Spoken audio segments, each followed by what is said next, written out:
الدنيا تتقلب فيها أحوال الناس، ناس تحت التراب تزورنا في المنام، وناس فوق التراب لا ترد علينا السلام.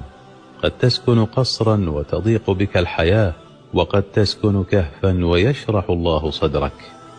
قد تكون أبيضا ويستحلك السواد، وقد تكون أسودا ويشع منك النور. قد يكون لك إخوة وتعيش وحيدا، وقد تكون وحيدا وحولك إخوة.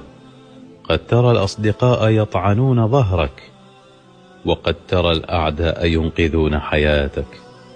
قد ترى أغنياء ويرتشون، وفقراء ويتصدقون.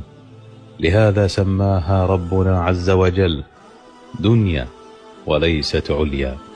إحسانك وتعاملك لا ينسى، فلا تندم على لحظات أسعدت بها أحدا حتى وإن لم يكن يستحق.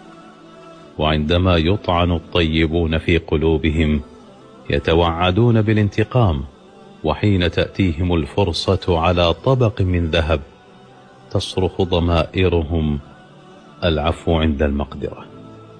ولا تحكم على مستقبلك من الآن، فالأنبياء رعوا الغنم ثم قادوا الأمم.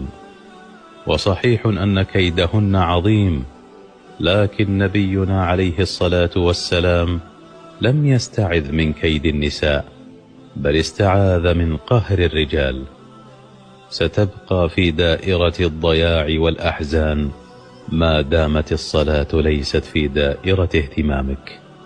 الصلاة مقرونة بالفلاح، حي على الفلاح، فكيف يفلح من لا يصلي؟ ولك الحرية أن تكره أفعال شخص ما، ولكن ليس من حقك أن تشوه سمعة من كرهت. وانتظر الفرج وكأنك على موعد معه.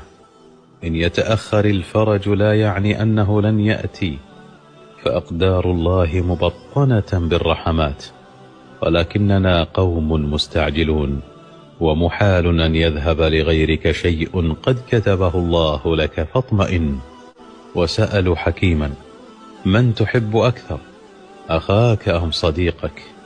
فقال: أحب أخي حينما يكون صديقي، وأحب صديقي حينما يكون أخي. وليس البكاء على النفس إن ماتت، ولكن البكاء على التوبة إن فاتت. أستغفر الله وأتوب إليه. وقل: يا رب، إن كان هناك حاسد يكره أن يراني سعيدا فارزقه سعادة تنسيه أمري. ونحن في امتحان، وفي أي لحظة قد يتم سحب ورقتك وينتهي وقتك الذي خصصه الله لك. فضلا ركز في ورقتك واترك ورقة غيرك.